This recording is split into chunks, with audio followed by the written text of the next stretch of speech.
All right, how about I unmute myself? We are on, we are on. Come on in, everybody. Thank you all so much for being here. Welcome to another weekly Ask Us Anything. Usually it's on Wednesdays.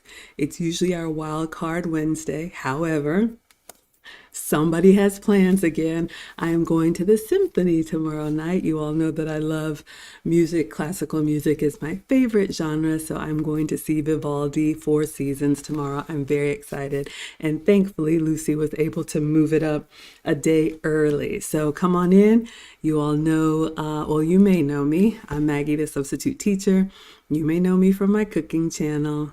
I'm all about food and femininity, and I love helping feminine women attract and keep the masculine man of their dreams. And my co-host here, Lucasely. Lucy, please introduce yourself. I am Lucy, and you generally know me by my Spanish classes, basic to maybe midpoint Spanish. But this year, I've decided to focus mostly on femininity, elegance, and women's issues after a certain age, after 50. So I think focusing on that side of our femininity is going to be it's something that is needed and it's going to be fun because it's something that we all know and have as women. Absolutely. I see you all coming in. Please come on in and introduce yourselves if you would like. I'm also streaming on TikTok and IG. We are on Facebook, YouTube, Twitch, Twitter. My channel is Lucy's channel. This is your night. No agenda, no monologue. This is our weekly Ask Us Anything. So you can put it in the chat. If you have a question, I'm also going to drop the link. It's pinned at the top as well if you want to be camera on or camera off.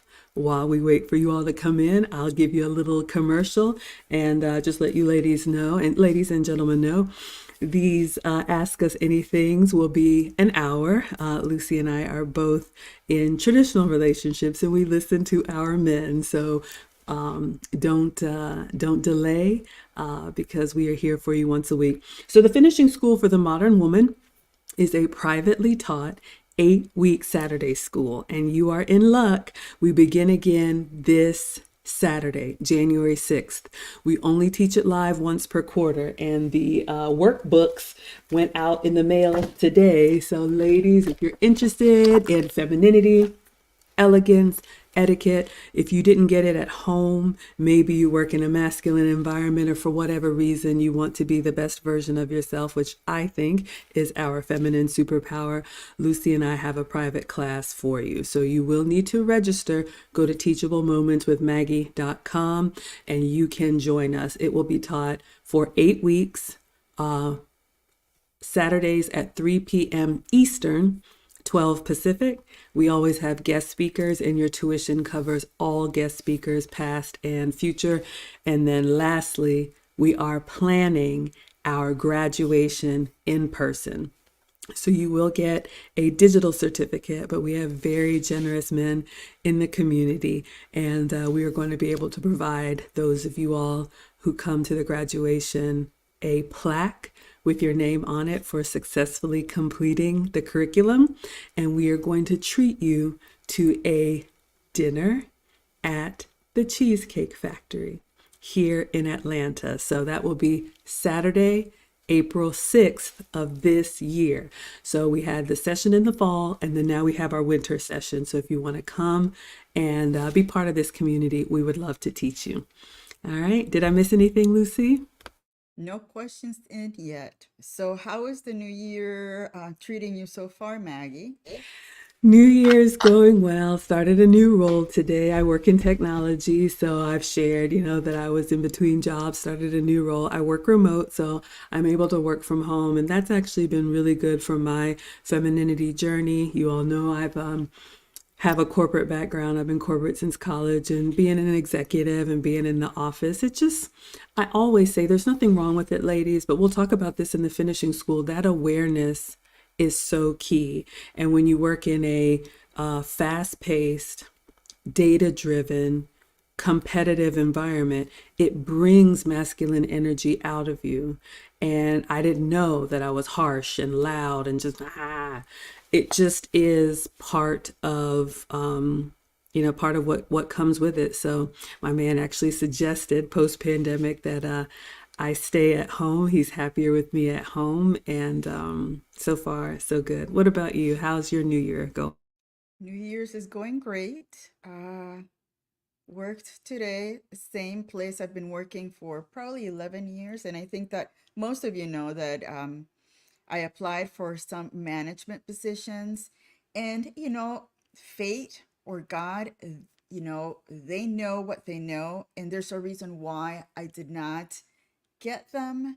And my husband is actually happy because he knows that once you get into a one of those positions, your stress level is going to increase.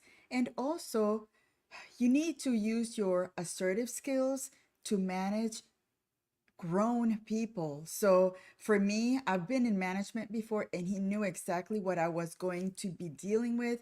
And he actually quietly wanted no part of it. And he was quietly happy that it didn't happen because, again, he wants me to be stress free as part of the covering that our men offer us. So, but yeah, if you're thinking about having those high level positions, remember that you're going to be required to be to use your assertive skills and, to um,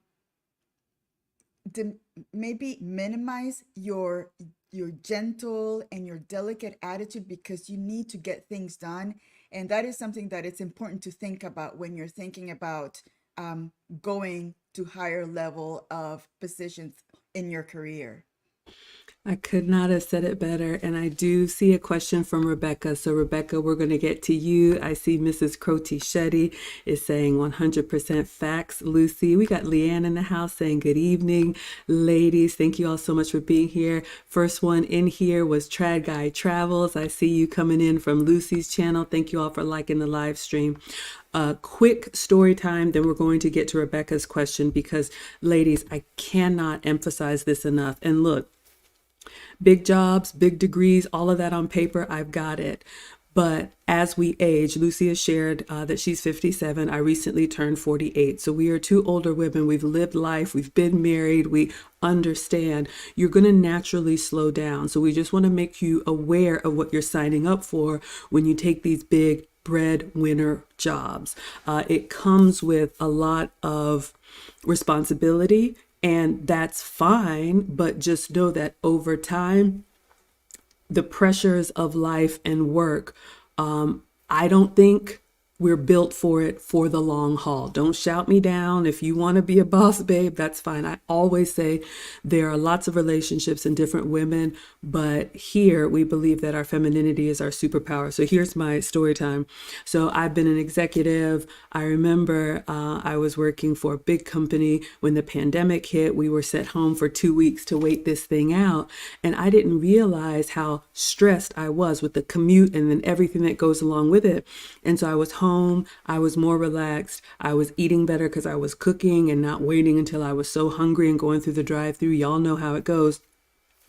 And the position that I had was eliminated, but I was like, oh yeah, I'll get another position, go back into leadership. And my guy, to your point, Lucy, was just kind of like, you sure you want to do that? And so I interviewed for a position, and they ended up choosing someone with more international experience. And I remember how bummed I was at not getting the role. And he was like, great, I never wanted you to do that anyway. And I was like, I was horrified, y'all. I was mortified. And he said, you're really happier at home. We don't even know how we show up when that's on us. And then you just have this about you. And our men don't like that. And I will tell you, ladies, masculine men require feminine women. So if you want to be out in front and you want a man to get on your program, that's an option, but that's not what we promote here. And so I'm glad that we have this space that we're sharing the truth. All right, Rebecca has a question. Let's get right to it. Rebecca says, what would you recommend to help? Oh, was that your first question? I'm But sorry, you that's probably, that's a second one. follow up. So I'm so sorry. Being now in 2024, do you ladies have a weekly or monthly check in on your relationship? For example, perhaps coming together and sharing goals and ideas about your relationship. Interesting question. So I'll answer and then I'll let Lucy take a stab at it.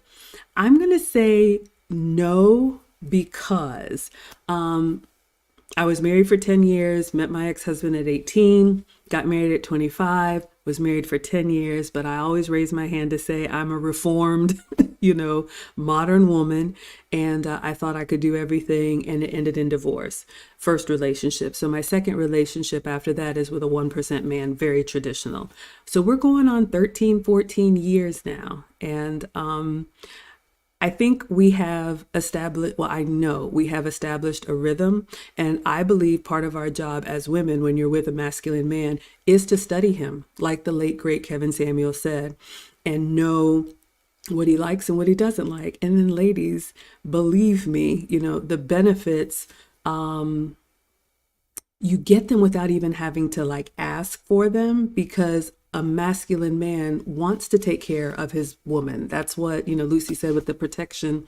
So I don't have a standing like weekly check-in or monthly check-in, but my man knows. Like if I'm off a little bit, if I'm a little bit sharper or something, he's like, okay, what's going on? Like he will stop and be like, all right, what's going on? Likewise, and I always love to give you ladies tangible tips.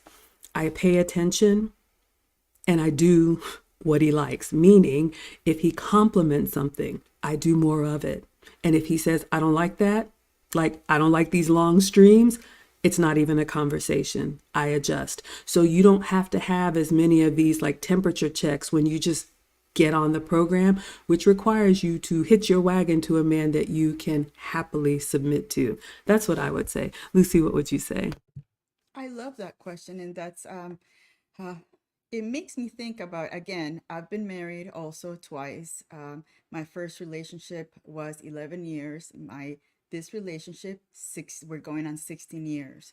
So I think that because I've spent my almost my entire life with a husband, I think it's important to, again, like Maggie said, learn what he likes, learn how he goes around, how he moves.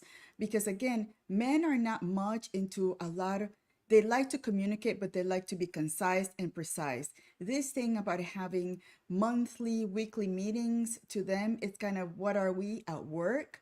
But I think it's important to have some kind of schedule to check in, especially when you're a newly married couple. The first, second, third year, you're trying to figure out, who does what, when, and how you do it. So I think it's important to have some sort of check in. I don't know if you need to schedule it, if your husband or your significant other appreciates that kind of rigidity. I think it's good. Sometimes my husband and I, we have Friday night date night, and that's when we talk about things about, what's coming, our concerns, our issues. And if one of us does not want to do date night, then that's an indication of something is happening. And then you start kind of probing, okay, what's going on? So again, it's time. It takes time to get to know each other, and that's why it's so important to appreciate a relationship. Just because you have a bad fight, you scream and shout at each other that 1 and 2 year, doesn't mean that you're just gonna walk away. A marriage is should be, for, as I've said before, in sickness and in health, for, richer, for poor, and for the good and the bad. So I think that the first years, it takes time to get to know each other. After, the third, fourth, fifth year, you start getting a little more comfortable on our communication styles. But it's good to check on each other, whether it's, daily, weekly, monthly. Again, it's in, how it works best for the relationship. Oh, I love that. So much good stuff. Oh, thank you. Hopefully that helps. Rebecca, I know you have a second question, but we do have a super chat from Mrs. Crotichetti, so we want to definitely first of all, say thank you for that. Thank you for the $10. I will put you in the ticker as the stream sponsor, and I'm going to go ahead and respond to your question now. Mrs. Crotichetti says, I'm trying to transition now. How should you go about downsizing your job to help your family and your stress level? Such a good question. This reminds me of the, what was it, the Great She Session or something during the pandemic. This is always tough. It depends on so many factors. I don't know if you are the breadwinner in your family, which means, if you change jobs, it really is going to impact the family, or this is, maybe a promotion that you've gotten and you realize it's just not what I want to do all the time. So you want to be intentional and deliberate about how you move. I would definitely have a conversation with your husband. He probably already knows that you're not loving it. When they love us, they notice things. They can sense if we're just putting on that brave face. So you would want to have a conversation, and I would say time it. Definitely, I know we women are emotional creatures, but this is not a rash or an emotional decision you would want to make. So maybe you pick a date in the future and you say, as of this date, I'm going to step down. There are so many things that happen. Like for me, it was a pandemic. For some women, it could be going out on maternity leave and deciding not to come back, or, coming back to a different job. So if there is a life event or some date that would be helpful to make that transition easier, you could do that. Or if not, sometimes you just have to make a decision. It's a new year. We're all coming in with new energy in the year, and work with your husband. And then if you have to make adjustments in, maybe you cook more instead of eating out. Maybe you make your own coffees instead of going to Starbucks. That's a big misconception about being with a provider, is that you have everything that you need. No, you work within a budget, and you do what's best for your family. And I think the joy you will have in being, happier goes a long way. What would you say, Lucy? I absolutely agree. Checking with your husband and sharing your concerns and your maybe your fears about downsizing, making sure that financially you're okay to do so, making sure that even if you're okay, if your husband says, you know what, go ahead and do it, we'll create a budget and we'll start cutting down on some of the items that are extra. The economy is not as easy as it is, so it's smart to start becoming more frugal now. So I think that it's something that you need to work with your husband and your family. If you have older children, get them into the conversation, because this is one of those ways where you can start training them into being financially aware of what happens in a household. So I think it's speaking with your husband, letting him know what's going on and why you're doing it, and maybe setting up a plan of action. I think that should work fine in the long run. Perfect. I hope that was helpful, Mrs. Crotichetti, and thank you again for the support. All right, so I'm coming back to Rebecca, her part two. She says, what would you recommend to help young women both think more about not just raising children, but also how you want to with your spouse before getting married, knowing what to ask and explore? Okay, so first of all, I'll compliment you for having this question and conversation before you get married. Ladies, I think the whole thing about marriage and weddings today is so backwards. When I was coming up, in order to get married, my pastor's wife recently passed away, but they did couples counseling for both of us. There was a required curriculum, like just for the finishing school, and whether you do it, faith-based or whatnot, but there was a workbook, and there were certain topics that we had to discuss before marriage. And I think if it's a tough situation for you to bring up naturally, hopefully you're with someone that you can easily have a conversation with. I would think in the dating and getting to know someone, you would ask, do you come from a big family or small family? When you think about, do you think about being, a mom or a dad? What are your thoughts on that?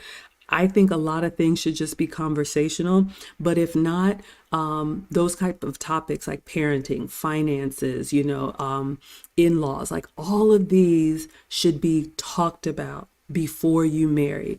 You don't necessarily have to agree on every little thing, but you need to know where your, fiance or, potential husband or wife stands on these things. And kids are a huge part of any family. But the way we were raised, you may have liked some things, you may have not liked some things, but it's really important. So I would say definitely one of the conversations you have before marriage. What would you say, Lucy? I agree. And most of you probably know I don't have any children, but I do have nieces and nephews. And believe it or not, the conversations that you have with younger women and men, especially boys, men, if you talk to them, they listen. Just this weekend, my nephew said, Tia Lucy, Auntie Lucy, remember that thing you said the other day about this and that? It really happened. So they listen. So I think that it's important to start um, talking to younger generations about the good, the bad, and the just, neutral about relationships. And again, the question was, hold on, what would you recommend to help young women both think more about not just raising children, but also how you want to with your spouse before getting married?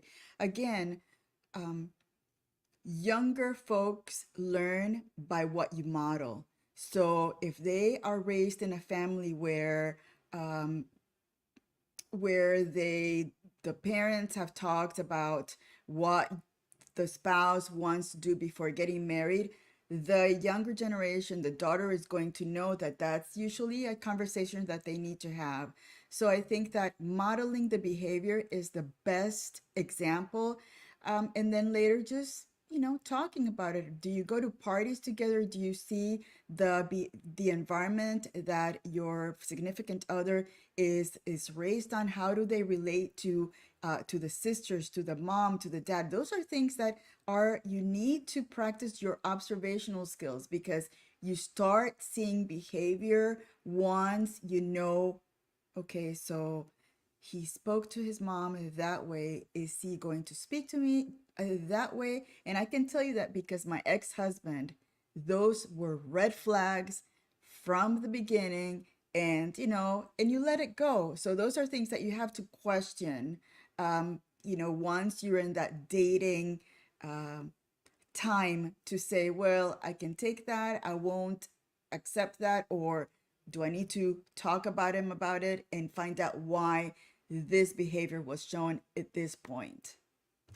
I absolutely love that. And I'll give you all another little story time. But what Lucy said about observing, ladies, we need to do a better job about really being mindful and picking up on the clues. Men say what they mean, they're not going to have all this flowery stuff the way that we do.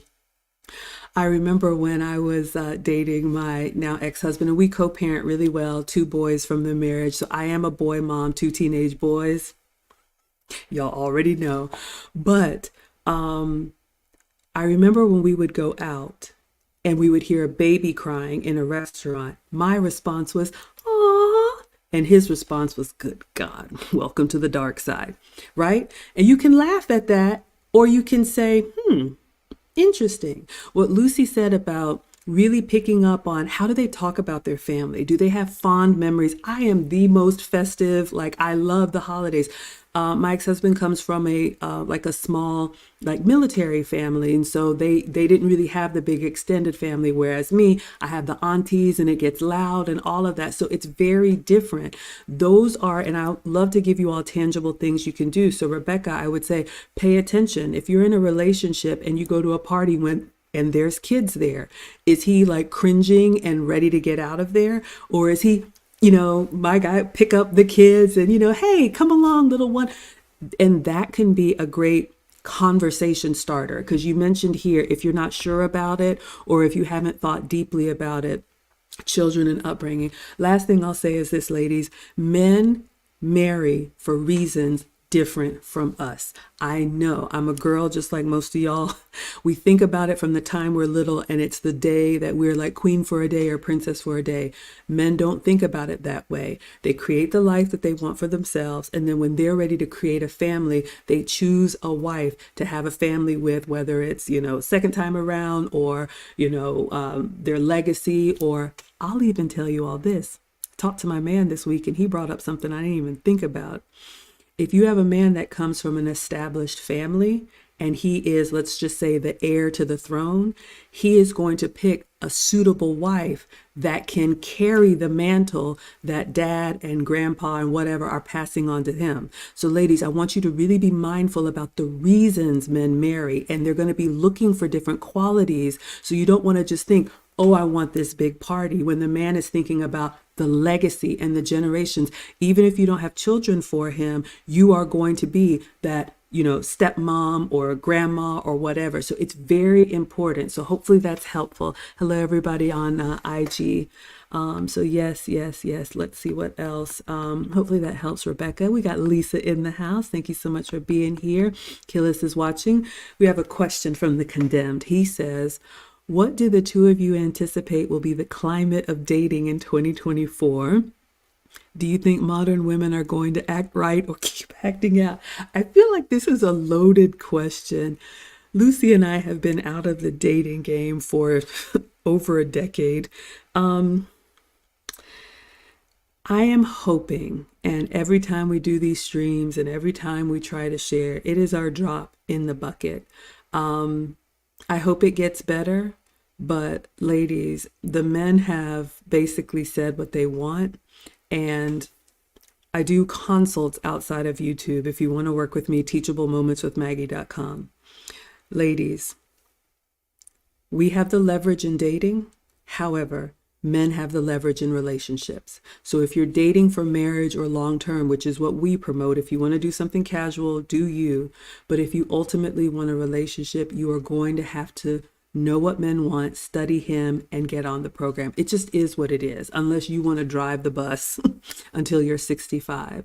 So there are women and men that are going to date with intention, and then there's going to be everything else. And I think the people that are intentional about what they want are going to do the work, and then they will pair up and get out of the dating pool. I think there's always going to be this, type of like, whether it's hot girl summer or having a rotation or whatever, that's just not going to lead to anything. So if you don't want to be in the same position in 2024, I would look at what you've done and see if you're getting the results that you want. And if not, I would encourage you to do something different, like join our community. What would you say, Lucy? I'm not sure. I think that, because, we could take a look at life as, these issues have probably happened for centuries and decades, but with social media and with technology, things have become much more focused, and, it gives us a it shows us an environment of specifically the things that are going wrong. I am hopeful that there are other women, in the Midwest or within the modern world that are truly looking to have a family and have that traditional life, because again, a traditional life is so much softer on us women. We None of us want to be working, full time when we're 60, 65, trying to be the men of the house, when we have the men that are built to do that for us and to take care of us. So I'm thinking that it might get worse before it gets better. It might get to the point where women are going to have to feel the pain of how bad it is to be without men, until they realize that they do need a man. Those that say, I don't need a man, I have my own, I'm my own boss chick. It's going to have to get that bad before they realize and say, yeah, we do need our men. So I am hopeful that the modern world, still there are women that are planning ahead and saying, no, we do need our men. And there are those that are going to have to feel the pain on their own to realize, maybe too late, that men are needed in our world.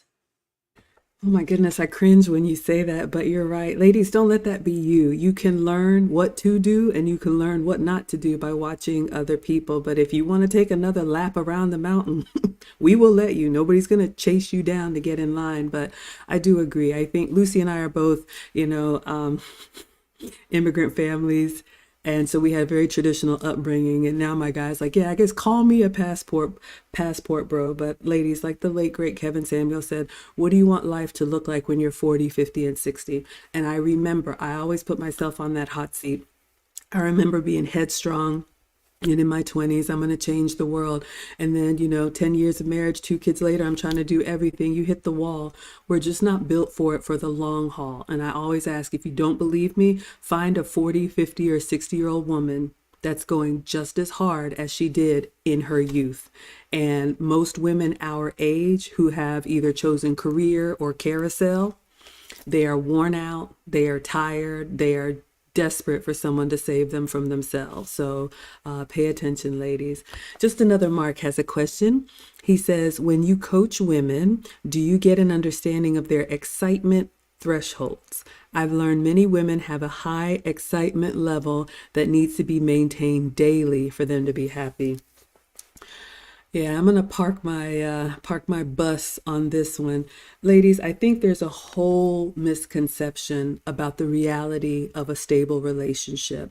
I was talking to my man this week and he said dating is so messed up. My oldest, he's 16, has a little girlfriend, and it is wonderful to see, I'll call it young love, but when you don't have anything but to get to know each other, that's there's a purity in that I think modern dating now, what my guy said is that it's almost like we're trying to live this like Instagram life, and it's like, you got to impress me. No, you got to impress me. When the purpose of dating, ladies, hear me, the purpose of dating is to see if this is a suitable match for marriage or long term.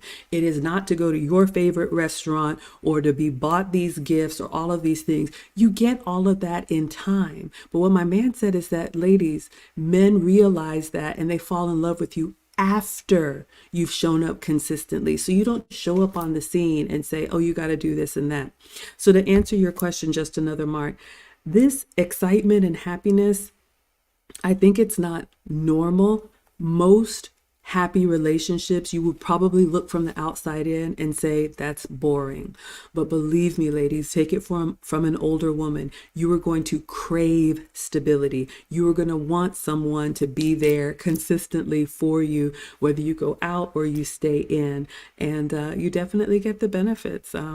I got a good report card that I was supposed to be early retired at 55, but he told me I'm doing well, so the date's coming in closer. So hopefully I'll be able to do this full time soon. But that's what I would say, Lucy. What about you? In addition to that, again, it's important to remember that these young ladies are saying that because maybe they haven't had the models of parenting that shows them that parenting is hard. A relationship is not, is not always being happy. My parents have been married for 59 years, and we have seen the ups and downs, the ebbs and flows of relationships. And we, as children, have understood by what we have seen that there are, good times and bad times in relationships. And you just don't have a relationship that it's always happy. Because if you have a relationship that's always giving you happy, you're never gonna know what it is to be in a in a bad in a harsh uh having a harsh time as a relationship. That is not normal thinking. That's very immature thinking, and that should be something that should be a red flag when you hear it from a young lady, that she always wants a relationship to be on the happy state, which is not normal. It's not normal in a non-relationship in real life. So they're living some kind of this, not even the Disney movies have happy all the time. Look at the Beauty and the Beast. She had to go through some stuff before she found the real, heart in the beast. So again, when you start hearing somebody say that you think that relationships have always going to be happy, that should be a red flag. Yeah, and I would probably say you probably heard it from another woman. So, ladies, that's something you can take away. Start asking the men and listen to the men. All right. They understand that real relationships are sacrifice. Shouldn't be difficult, but it is work.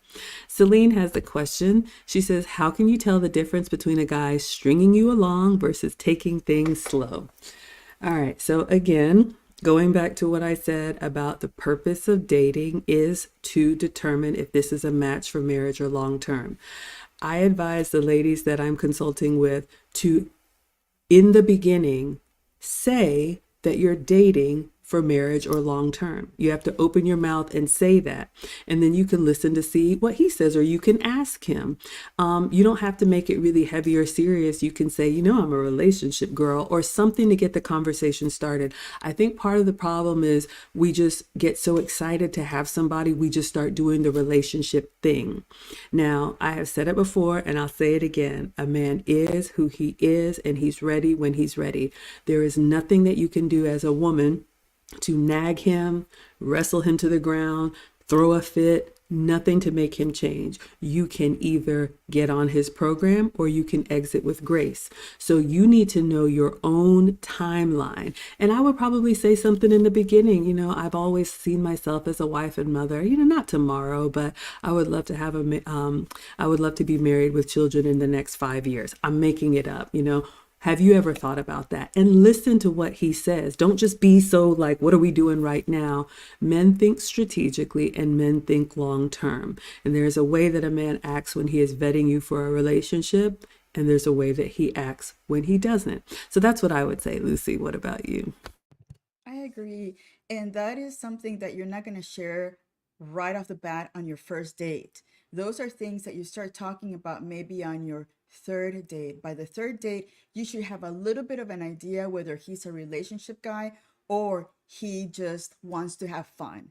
If by the third date you know that he just wants to have fun, that's where you make the decision whether you want to stay along just to go along or not invest any more of your time and move on to somebody that does want that relationship.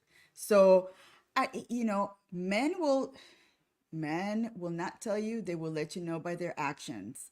If he does not start showing you off to their friends, their family members, starts talking to you as we and about things that you're planning on doing with together, he's just that is an action that he's taking. He's not including you in his future world. So again, but that again, it's something that you need to just be paying attention. If we talk too much in a relationship, you're not paying attention to what they're saying. So that's another thing. Try to use your observational skills more than just talking all the time, because men also, they don't like that all that talking. Trust me, they want the facts, and that. So again, start honing in those observational skills, listening skills to what he's saying when you're having those discussions. That is so true, ladies. I don't know who said it, but we have two ears and one mouth. We need to listen twice as much as we talk. And I get it. We're women, we're girls. We get excited when we're with each other. Save all of that for your girlfriends. When you are in the presence of a man, especially a masculine man, they don't waste their words.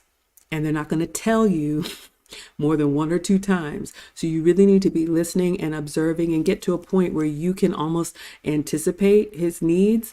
If you're in relationship, but when you're dating, listen to what he says. He means what he says. And so really slow down, ladies, and allow him to share his vision. And then ask yourself, am I included in that? Because he will say if he's thinking about a future with you or just his own future. Rebecca has another question. How do you ladies deal with pride, your own as a woman, especially from a Christian perspective, if applicable, trying not to be defensive, being more respectful, listening, and slow to reacting?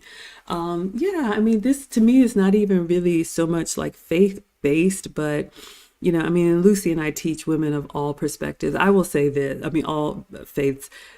the femininity thing, you will see it in all cultures. You will see it in African culture, Latina culture, Indian culture, Asian culture. There are feminine women everywhere and not feminine women everywhere.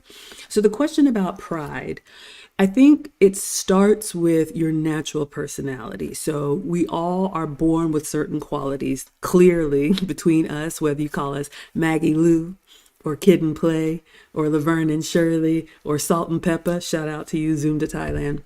I'm the extrovert amongst us, shocker, right? So I have a natural, very social personality, but I know that and I'm aware of that, and I know it's not always appropriate. So I work on bringing that down 1,000 when I'm in mixed company or with people who don't know me. So it's not like, oh my God, right? Likewise, I think you're born with a certain amount of like pride. I am not. I say I'm average all day long. I don't really realize how much I've accomplished sometimes. Like I forget and people remind me. I'm like, "Oh yeah, I did do that." I just move very fast and it's like on to the next thing. So, I'm never one of those that's like, "Oh yeah, check me out." Like I say all the time, I can't really cook. I don't think I can. I just try hard. And then people are like, this is amazing. So I think my natural personality is I'm not a prideful person. If you are, and you know that, then you'll need to have you'll want to take steps to be mindful and really humble yourself. For example, one of my etiquette teachers, I tend to talk really fast. And she said, Margaret, if it seems slow to you, it's the perfect speed for the listener. And I'm like, man, what's the problem? Why can't we just, get to it? But it starts with awareness and then you adjust as needed. So I really just think it's a decision. And if you've gotten feedback that you're a little bit like on the braggy side or, wow, thanks for sharing, then okay, maybe I don't need to do that next time. What would you say, Lucy? That's a great point. And also, I think if you're going to have a hard conversation, tough conversation with your significant other, always have that mindset that I am going to learn something from this conversation. Not to think that you're going to have this one-on-one back and forth. Always have that heart again, because as women, we need to our hearts take over anything, our emotions take over, so that have that soft heart and say there's a reason why something is bothering him. Let me listen to what he's got to say, and let me take my time to process. And if I need more time, I will let him know, you know what? I need to think a little more about this issue. I wasn't aware that this was a problem for you. If, do you think that we could discuss this when I'm in a better, at a better time, or, when I have thought a little bit about it? Because again, sometimes emotions take over and good conversations go out of control because those emotions are in front. So I think it's that pride. As women, we need to kind of think about it and say, you know what? That's a great question. That's a great point. I haven't really thought about it. Give me some time, and maybe I'll come back with a more educated response to that. It is hard. It is hard because we want to, answer right away, and we want to take our spot. And because we think we're right, this is the way it is. Always have that mind that you're not always going to be right, and it's okay. And it's okay for the man to be right. Actually, you know what? Have them give him the responsibility to be right, to take ownership of that. We're just going to be here being their support system for them, and if they come with a concern to us, it's because it's really bothering them. They allow us to do our craziness because, again, we're chaotic. They allow so much craziness from us that when they come to us with an issue, they've passed over some of the stuff that really, if we saw ourselves saying some of the stuff, doing some of the things, and saying some of the things that we say, we would say, my God, I'm really a handful. So again, um, that pride, it's something that we need to work on, and making sure that, knowing that, because if our man is saying he needs to have a conversation about something, it's because it's something that really concerns him, and he's really giving us the opportunity to offer our side on it. I love that. Ah, thank you, Lucy. All right, so we've got 15 minutes left. Mint has a question. He says, as a boy mom, you made the decision for your sons to live with their father. How would that play out if you also had daughters? And by the boys living with their dad, he meant this, that meant the separation of siblings. Okay, so this one is for me. I will take it. Thank you for the question. So a little bit of background. Married for 10 years, have two boys from the marriage. We divorced and we have always co-parented really well. He lives close by, and on paper, the boys were supposed to go to their dad's every other weekend. I was like, we're not doing that. No, no, you can see them, as much as you want to, come get them, whatnot. So that was kind of our arrangement. So fast forward when the boys were teenagers and now they're bigger than me. And if you have young men in your house, and ladies, this is another thing about boys, it can escalate really quickly. And if you have young men that don't like each other, it can escalate really quickly. I'm not getting in the middle of that. I am not built for that. We had one incident and their dad was always, you have any trouble out of them? You call me and I handle it. When he would drop them off or pick them up, we would have family meetings, make sure you listen to your mother, all of that. And so he heard about what happened and he came over, and it was literally like, pack your bags, you're coming with me. So it wasn't a decision that I made. I allowed my ex-husband, to parent his boys. And I think that's a mistake that a lot of women make. They think, no, that's my child. I still have custody on paper, but they are teenagers now at 14 and 16, 15 and 16, whatever. I can't raise men. I have done my part. So the boys live with their father and then they come to visit me.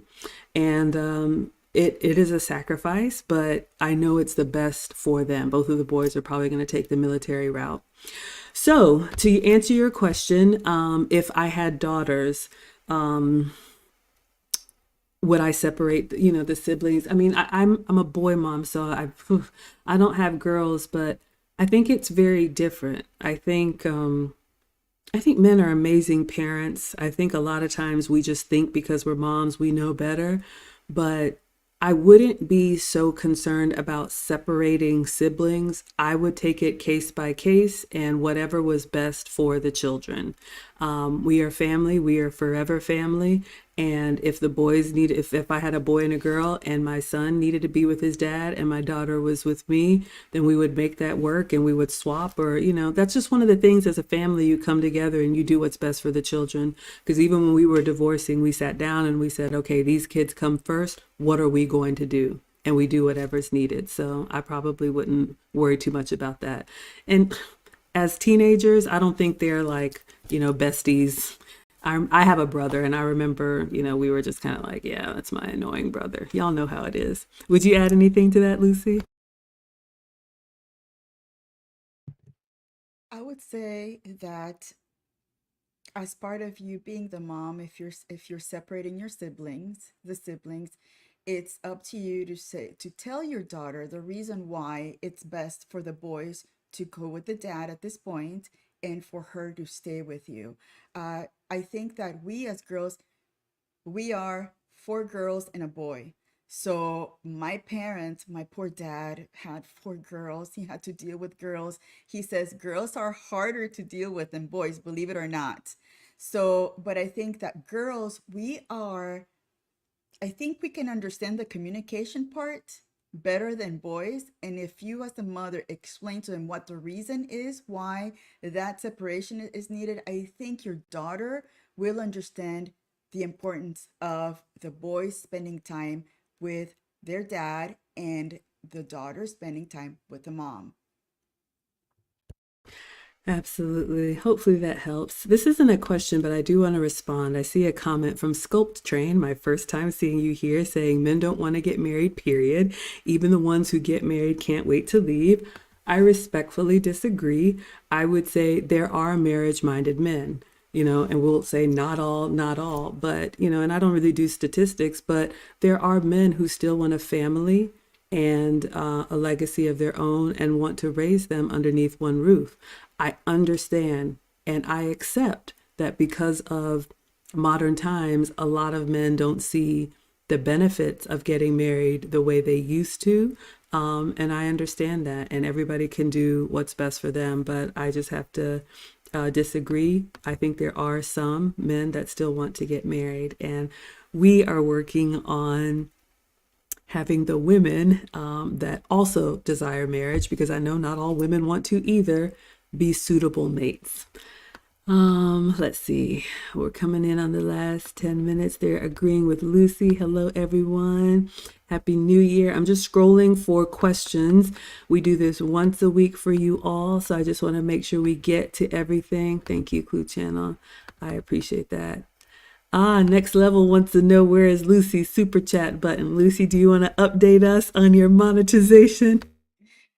I don't keep track of the monetization portion. The last thing I think about is that, because I enjoy these things. I don't, I appreciate my, followers to be part of these conversations. I know that there's an amount of hours that you're supposed to meet before you get the super chat button. I haven't reached it yet. And the reason is also because I don't have that many live streams on my own. Usually, Maggie is the one that leads it, and I'm the one that sits back and kind of supports it. So yeah, the one that has a super chat button is Maggie's channel, and I think I responded to them in the chat. If you go to Maggie's channel, you will see the super chat button. So Lucy is not monetized on YouTube. However, you can support her, and I have dropped her Cash App, which is $Lou Casely 20. So you can absolutely send her support. I am determined to get her monetized, but she keeps saying, oh, it's not important. But yes, you all can support her. Thank you, Verna, for supporting. We appreciate the love from Facebook. All right, Sincerely Scorpio has a question. I have an older man, 18 years older, who has offered to help me by paying for the maintenance on my car, buying an iPhone and clothes. I don't know how I feel about the age difference. How do I handle this?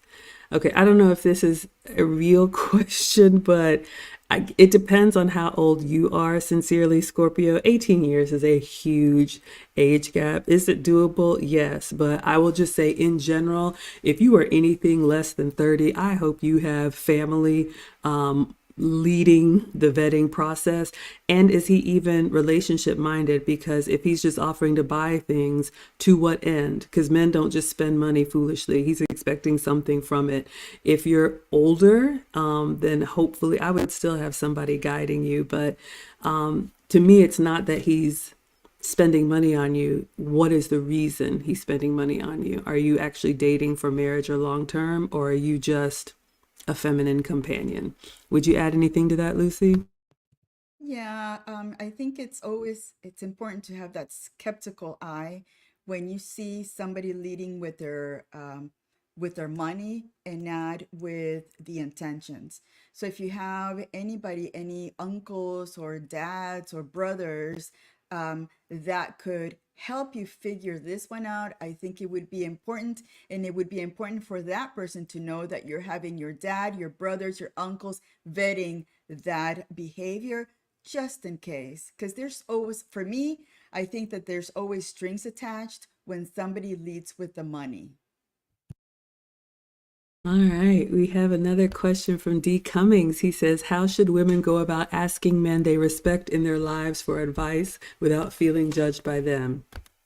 You're not. They're going to judge. That's what men do. That's how men are. I had a situation today where I hadn't even finished telling the story. Well, what you need to do is, ladies, that's just how men are. So I think those of us that were raised in traditional homes with a father, brother, uncles, or whatever, you get used to it.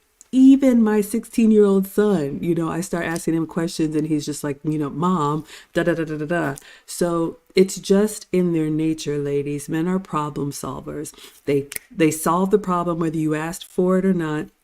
And then they may consider your feelings later. So you need to understand the nature of men and not feel like they're judging you. If you can't handle it, I would say don't ask. But if you're going to ask a masculine man, just be prepared that he delivers how he delivers it, because that's just how they are in the rest of the world. So you can't expect them to be alpha out there and then woo woo woo you. That's just who they are. What would you say, Lucy?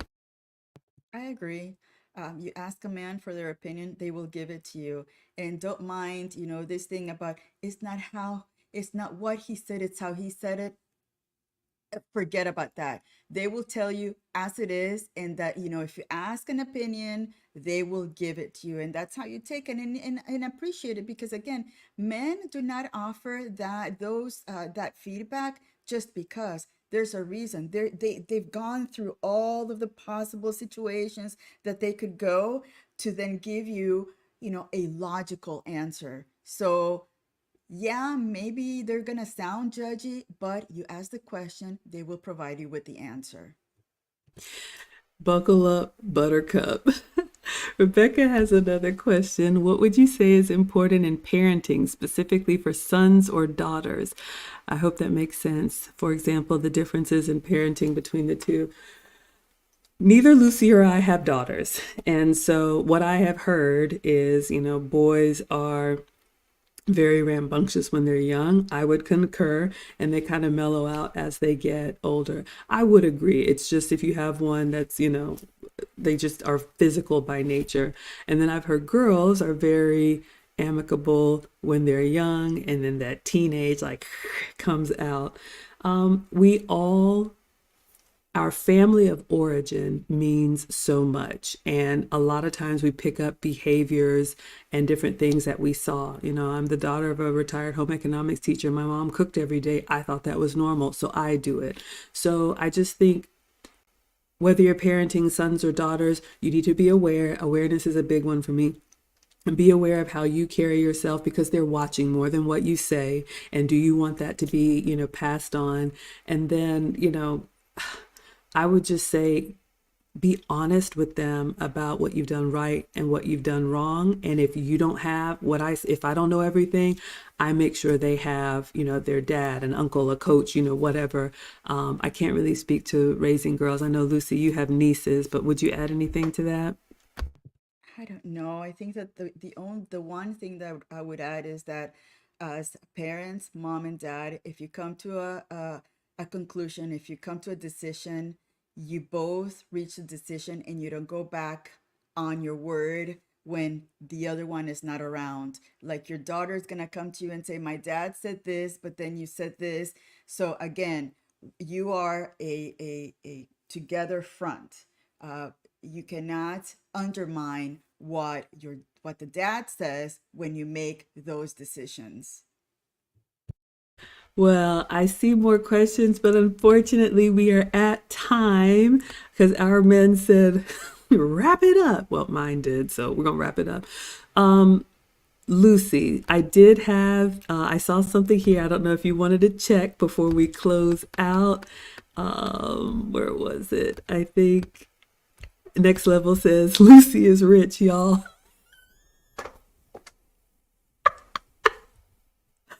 Uh, That's very funny. Next level. No, it's not that. It's just that, again, I think I've shared this before. I I feel horrible that you are spending your hard-earned money on me, and that's me. But I do understand why you want to uh, you know, that's your token of appreciation, I guess. So again, when it comes, and you can ask Maggie, I'm really funny about money. We've had this conversation about it. So again, thank you so much. But no, I'm not rich by any means. I am rich in friends and happiness and all of you. But yeah, thank you for asking that question. That's all I can say. All right, so we are at time, you all. If we missed your question, we will do this again. Usually they're Wednesdays, so please subscribe, follow. You all know the lingo. Thank you all for your questions. The reason we do this is because Lucy and I want to give back. The Finishing School for the Modern Woman, we start our winter session this Saturday. So this is our last Q&A before registration closes for the winter session, and then we'll have our graduation in the spring. So if you are interested in any of the coaching or classes or group events that we have, like the MaggieLu meetup, which is going to be in the spring before our graduation ceremony at Eclipse de Luna. We're very excited. You all can go take a look, teachablemomentswithmaggie.com for all the details. So on that note, we will say good night. Thank you again to Mrs. Crotty Shetty for the $10 support, and we will see you all on the next one. Anything to close us out, Lucy?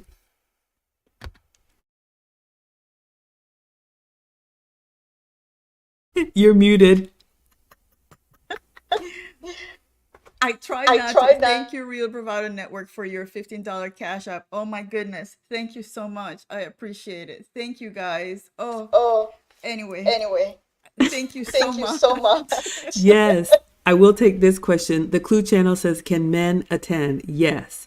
So the first weekend in April, there's going to be 2 events, one for everybody, one just for our students. So everybody who's in Atlanta or wants to come to Atlanta, you can buy your ticket. We're going to do 9 rounds of tapas and bottomless sangria, eat, drink, and be merry. Men can come to that one. The next day, the Cheesecake Factory is going to be a graduation for our ladies in the finishing school. All right, so I did want to answer that one. All right, you're in Atlanta? All right, we'll see you then. All right, everybody, let's go ahead and dismiss. Thank you all so much for being here. We'll see you on the next Ask Us Anything. And if you want to get in front of the line, just put it in the comments and we'll take those first. All right, everyone? Good night. Bye, Instagram. Bye, TikTok.